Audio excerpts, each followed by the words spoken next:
Welcome back to Not Theoretical. I'm Lena. And I'm Dan. Here on Not Theoretical, we're all about taking those big, sometimes complex ideas and distilling them into practical, real-world steps. Our goal is to help you turn insight into lasting action.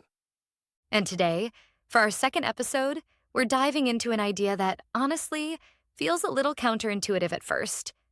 But it's incredibly powerful. How to achieve more by actually doing less. We're talking about the 80-20 principle, a concept popularized by Richard Koch, and how it can streamline your efforts and boost your happiness. Whether you're feeling overwhelmed at work, stretched thin running a business, or just want to maximize your personal joy. If you know someone who's always busy but feels like they're not getting anywhere, this is the episode to share with them. So, Lena, let's kick things off with the core idea, understanding the 80-20 principle. This is often called the Pareto principle, and it really flips how we think about effort and results. It absolutely does, Dan. It's this surprising truth that roughly 80% of your results come from just 20% of your efforts. Think about it. When you're working on a big project, aren't there just a handful of key actions that really drive the success? It's not about grinding harder. It's about identifying those vital few actions that give you the biggest bang for your buck. Right, it's like if you're tending a garden, you might find that 20% of your plants are actually producing 80% of your harvest. So you nurture those star performers, and your whole garden thrives with less overall effort. We saw this with Sarah, a freelance graphic designer. She was just buried in client work, constantly responding to revisions and small gigs. Exactly. She sat down, looked at her client list, and realized that just 2 big clients were bringing in 80% of her revenue, but they only took up 20% of her time. The rest were these tiny, low-paying jobs that were just exhausting her. So, she started politely declining those smaller gigs and focused on pitching bigger projects to her top clients. Within weeks, her income soared, and she actually had time to breathe. It's a powerful reminder that not all efforts are created equal, which leads us perfectly into our next concept, natural imbalance versus the expectation of fairness. This one can be a tough pill to swallow because we're often taught that effort and reward should be perfectly balanced. Yeah, and the 80-20 principle really highlights that life just isn't fair in that sense. It shows that small differences can snowball into huge outcomes. You might have a few friends who truly make you feel alive, while others just fill time. Or in a company, a small group of employees might drive most of the success. It's not about being unjust, it's just how the world works. It's like a river where 20% of the streams carry 80% of the water. If you follow the strongest currents, you'll reach your destination faster. Jamal, a volunteer coordinator at a community center, learned this. He was burning out trying to make every program popular, but they were all draining resources. So his mentor suggested they look at attendance data. They found that just 2 workshops, coding and yoga, were pulling in 80% of the participants. Jamal realized he could scale back the minor events and pour energy into those 2 big ones.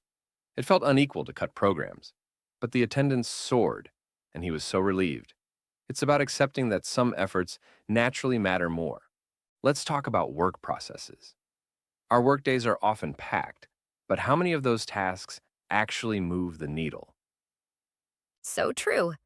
The 80-20 principle suggests that only about 20% of your daily efforts are producing 80% of your results. Think about a big deadline. Those final, super focused hours often outshine weeks of scattered work. It's not about being busy. It's about being effective. It's like packing for a trip with a small suitcase. You choose the 20% of items you'll use 80% of the time, and you're set without all the extra baggage. Emily, a marketing assistant, was a perfect example. She was swamped with social media posts, emails, reports, just spinning her wheels. Her boss, Raj, helped her analyze their metrics. They discovered that short video campaigns were generating 80% of their clicks. So Raj told her to drop the low-impact stuff. Emily focused on the videos, delegated the emails, and her engagement skyrocketed. She felt like she was finally making a real difference. It's amazing how much impact you can have when you cut the fluff. And this applies directly to business profit optimization.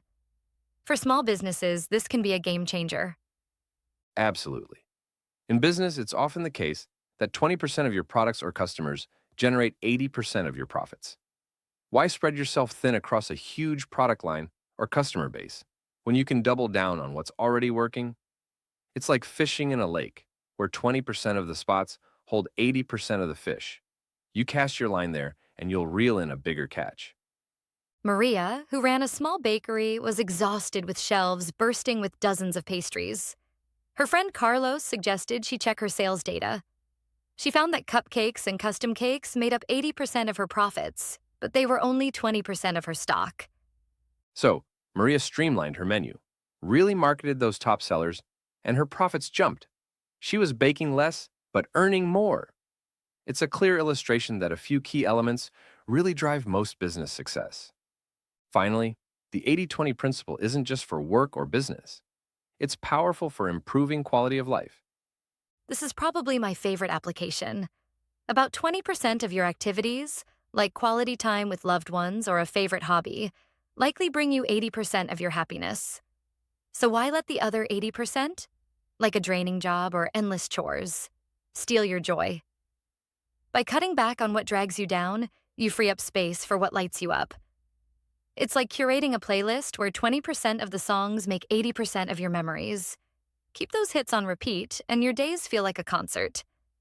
Tom, a software developer, was stuck in a rut, just coding and crashing. His sister Ava asked him what truly made him happy. He realized his weekly hikes with friends brought him 80% of his joy, but he was always too tired. So, Ava told him to cut something else. Tom reduced overtime and skipped low-value meetings, carving out more hiking time. He told Ava he felt alive again after just one mountain trek. It just shows that a few moments really do create most of your joy. So, Lena, tying all these concepts together, what's the overarching takeaway for our listeners? It's really about recognizing that the 80-20 principle, understanding it, embracing natural imbalance, optimizing your work processes, boosting business profits, and improving your quality of life all work hand in hand. By focusing on the few things that bring the most return, you gain freedom, clarity, and significantly better results. It's a roadmap to work smarter and live better, truly inspired by Richard Koch's The 80-20 Principle. Absolutely. And we've only scratched the surface here. For a deeper dive into these concepts, more examples, and additional actionable steps, head over to our Substack and check out the companion article. You're wasting 80% of your effort. Here's what to do instead. And speaking of shortcuts, in our next episode, we're tackling how to learn faster. Feel like learning forever? In our next episode, we cover 5 powerful strategies that can help you cut through the noise and actually learn faster. No fluff, just real methods that work, based on research, stories, and personal wins. Whether you're picking up a new language, skill, or tool, this is your shortcut. That's our discussion for today. Thanks for tuning in to Not Theoretical. Until next time, keep focusing on what truly counts